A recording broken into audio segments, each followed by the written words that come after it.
This musical is another example of just how complex it is to be Filipino. I honestly don't think the world and an audience that wants to be entertained is ready for that. Is this the story that we want to be telling?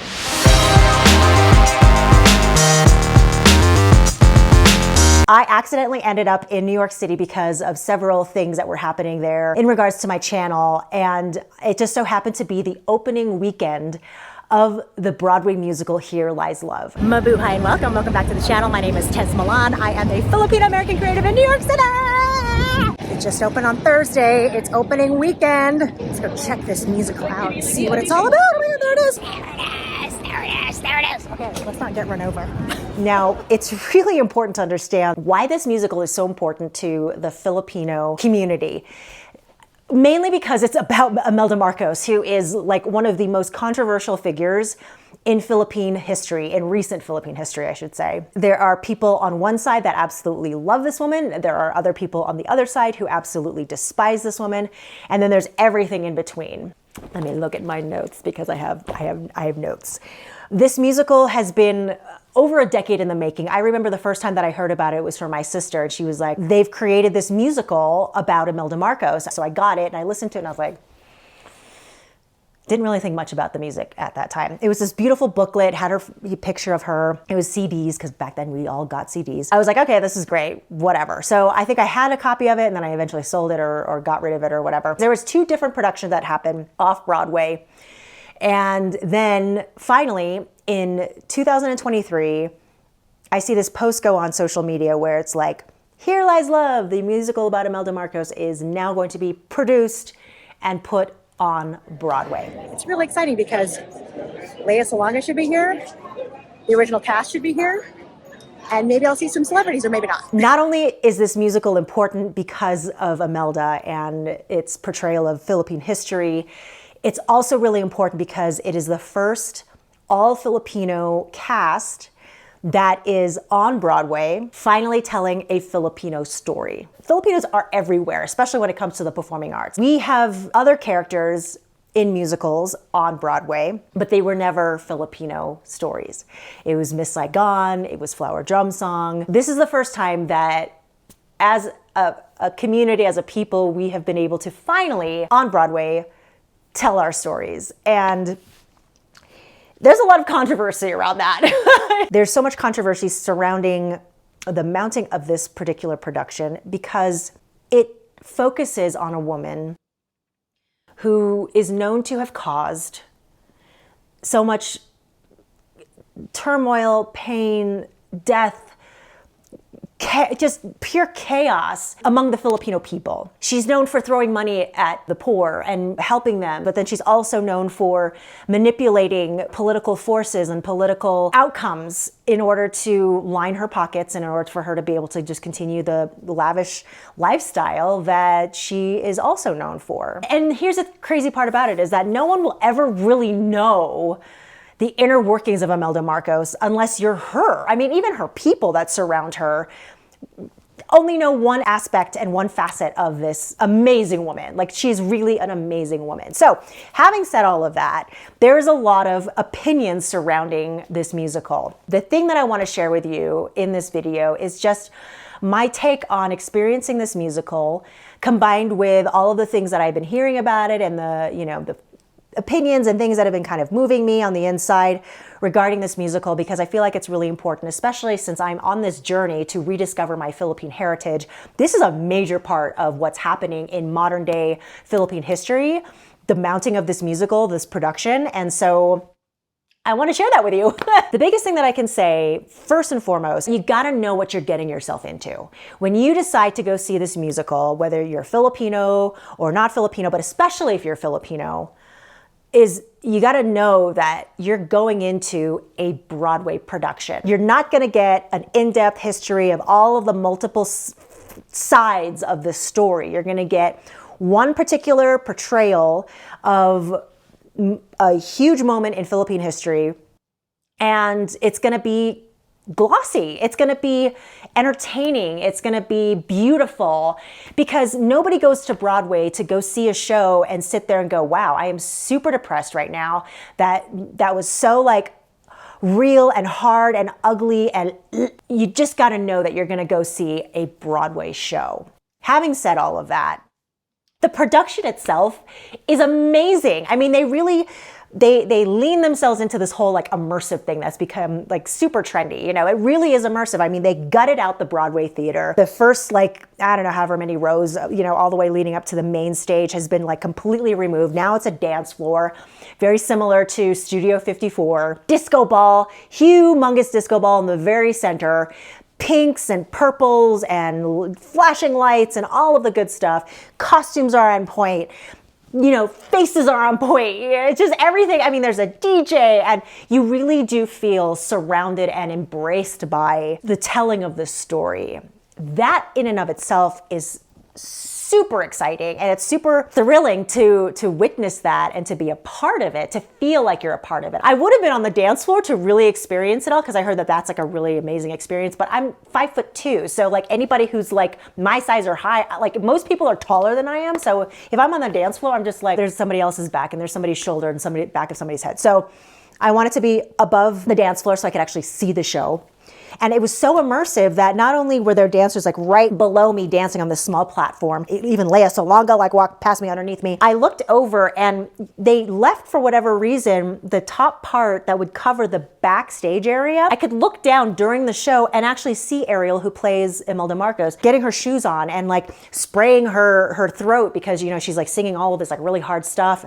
And, you know, I could see her like prepping, and they were like spraying her hair and getting her ready. And then she was like right behind the curtain, and then she would enter. So I could actually see all of that happening right below me, which was technically backstage.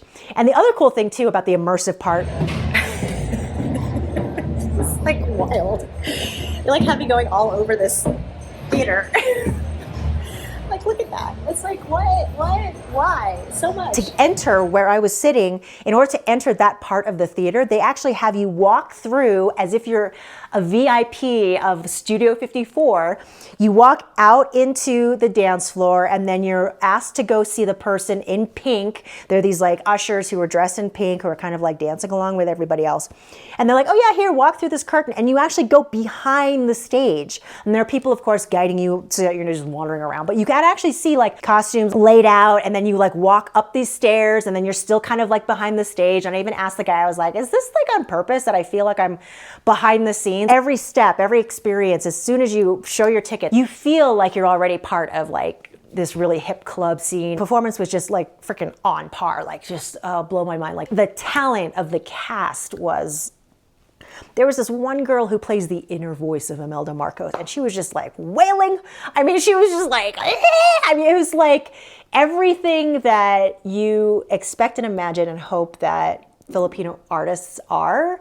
They really were all of that. I mean, they crushed it. I'm so proud of my fellow Filipino, Filipina, Filipinx performers that are showing people that we can hold space as a major leading figure. Oh yeah, one thing I forgot to talk about, freaking Lea Salonga. She plays Ninoy Aquino's mother. I mean, her voice and her presence. It's a good move that they had her for this first part of the run to play that role. Yeah, really powerful.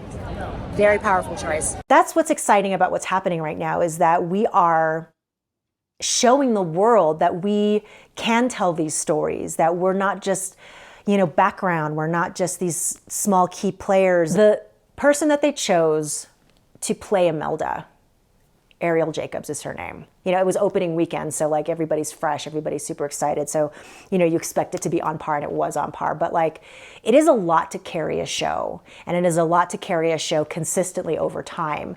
So having said that, I really give props to Arielle Jacobs, just in terms of like, congratulations on getting this major role on Broadway. I know you've been on Broadway for a bit, but like, this is like a big deal. So thank you so much for stepping into this role, stepping into these big shoes, literally, to portray this huge figure in Philippine history. This is not a personal thing against Arielle. It's just my opinion. And it's also based off of A, not knowing Arielle, but also B, having met Imelda Marcos. That's right. I have sat down with Imelda. I've had dinner with her. I've heard her sing. This is the one thing that I feel gives me authority to be able to say these things that I'm about to say, is that I met Imelda. Granted, I met Imelda when she was much older, and she had already experienced all of the things that they portray in the musical. And Imelda is a powerhouse, a literal powerhouse. She walks into the room and you just feel the room kind of go like this around her, because she's just like, she's on a mission. I mean, this woman is no joke. Like, knowing now that her son Bong Bong is president of the Philippines, and that her husband was president of the Philippines, and that there is rumor that she orchestrated the entire dictatorship martial law thing that happened, like, she is a powerhouse. Arielle is beautiful. She's got an amazing voice. She's an amazing Broadway talent. She did not carry the weight that Imelda carries.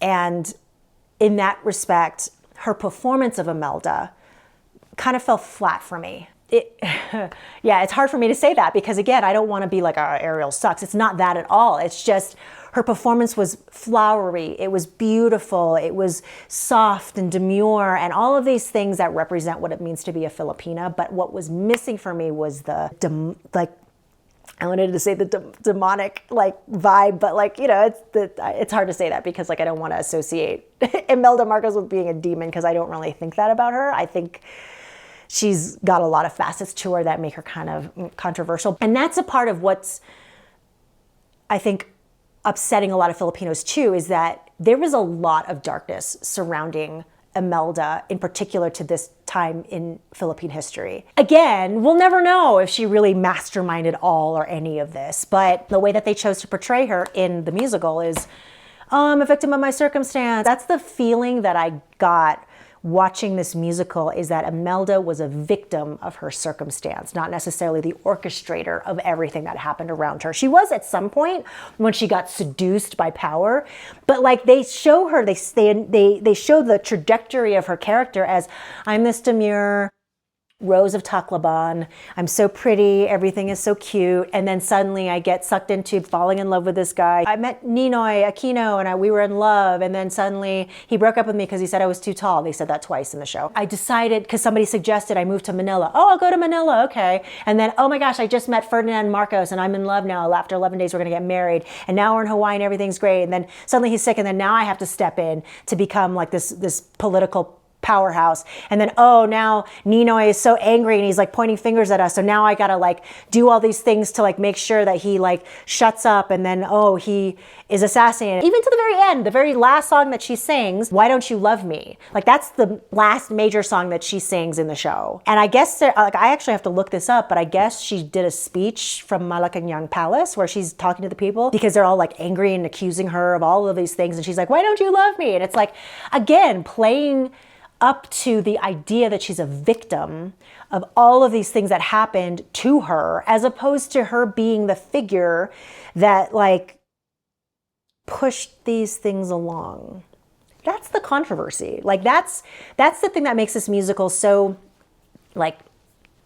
is this the right portrayal of Filipinos? Is this the way that we want to step out onto the main stage, is by telling this story about this woman who was so loved by many people in the Philippines, but also really hated? My own family left because of what was happening during that time and what my parents saw as the writing on the wall, because they happened to be working in the administration of the Marcoses. My family didn't have direct contact with the Marcoses in terms of well, here's what's really happening behind the scenes. They were never witness to that, but they were affected by the outcome of things that happened because of this family, because of this administration. And there are people that think that this musical glorifies a dictatorship, glorifies fascism.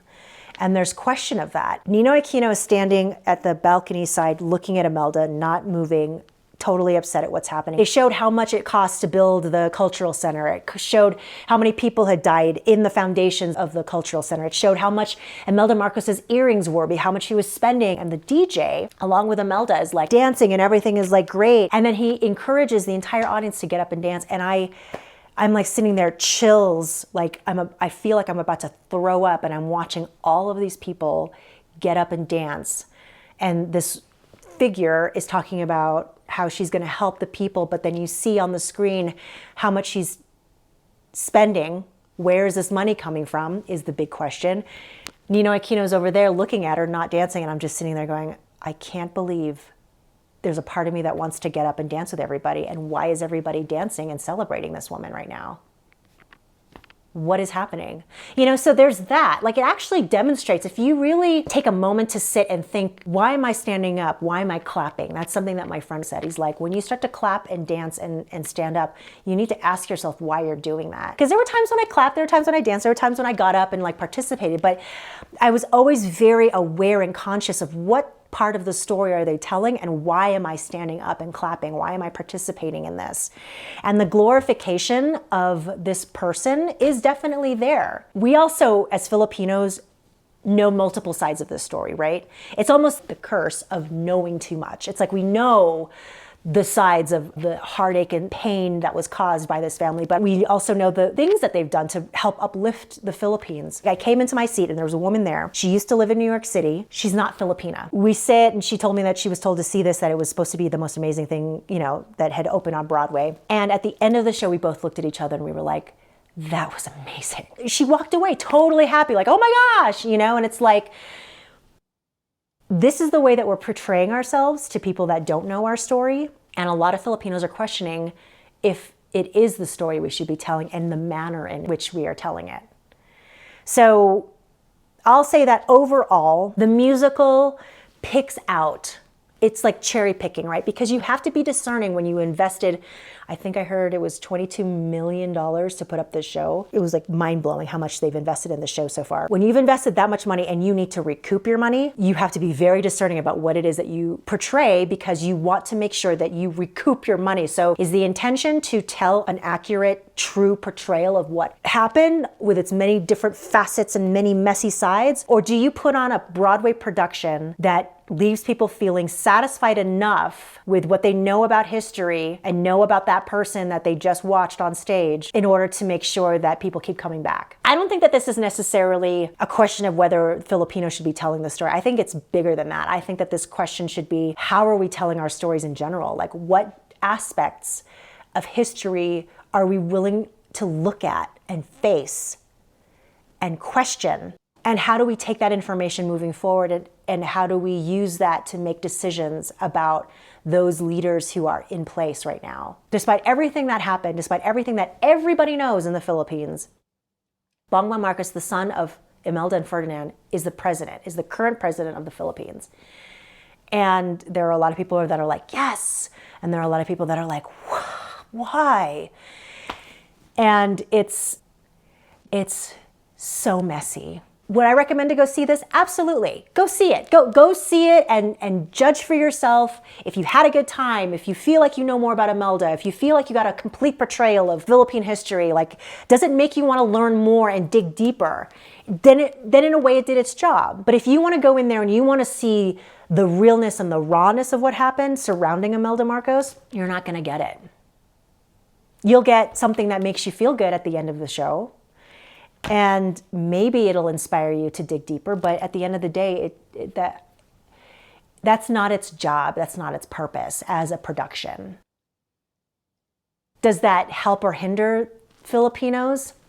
It helps them by putting them in the spotlight, but it hinders them by the way that it's portraying them. It's sort of like, the Barbie movie. I would have to say that this is a Barbie version of the telling of Imelda Marcos. I mean, even Arielle looks like a Barbie. She's so beautiful, and it's like every aspect is so glossy and beautiful. And the thing about the Barbie movie, I haven't seen it yet, so this is just my take on what I've seen in previews, but I think the Barbie movie shows this other side of Barbie. Like, she has this existential crisis. And we're finally, like, Barbie has been around for how long? How many years has Barbie been around? We're finally at this point where we can show Barbie as something deeper and more complex than just the, I'm a Barbie girl. You know what I mean? It's like we're just scratching the surface of what it means to tell our stories. And if this is the first foot forward in order to do that, then I'm okay with it. I still have my reservations. I'm getting goosebumps, like, just saying that because it's like, I have my reservations about this show because I do want to tell deeper, more meaningful, more like stories that just kind of take your breath away. But as a whole, the world does not want to learn about, at least not at the very gate, how deep and dark the Filipino story goes. It just takes a certain level of wanting and readiness. And sometimes you jump in and you're not ready, and then you have to kind of backpedal and go, okay, what the heck was that, all of that? But like, as a first portrayal on a main stage, I think that this is a really great effort. I think it's the first of many steps. And I think that, here's the thing, there are so many stories that are just about to pop off and are ready to be put on the main stage. And this is the first step. And even though we may stumble and like continue to make steps that are like, you know, what does this mean? And is this real? And is this, you know, it's like, yes, that is absolutely that question. To question the realness and the truth of this is absolutely correct, because it's not a true portrayal of everything that Imelda means. It's one side, it's one person's side. And get this, the main figures who put this production out are not Filipino. So you got to ask yourself, you got to just know what you're getting yourself into when you go see this production. Is this all there is? Or is this just a blip of an aspect, a rosy tinted, look at one person in Philippine history that we can fixate on because she's so remarkable in all aspects, in all great aspects, in all terrible aspects. She's so remarkable that it's easy to go, okay, focus on that one person. Out of all of the things that we know nothing about the Philippines, let's focus on this one person, for better or for worse. And maybe it's the start to opening the door to people understanding more and better what the Philippines is about. Because we are a complex people. Welcome. Welcome to what it means to be Filipino. If you enjoyed this episode, give it a thumbs up, subscribe to the channel. Let me know if you decide to go and see the show and what you think. I'm so curious to know what people think about this production. Filipinos, non-Filipinos, do you want to go see the show? Do you not want to go see the show? Why? I'm so curious because I had the opportunity at this time, just at opening weekend, to dive in and see it. And I'm so glad I did, because I can know for certain what it is that, for me, what this production means as a Filipino American. And now I feel like I can better share with people what it is that they're going to get into.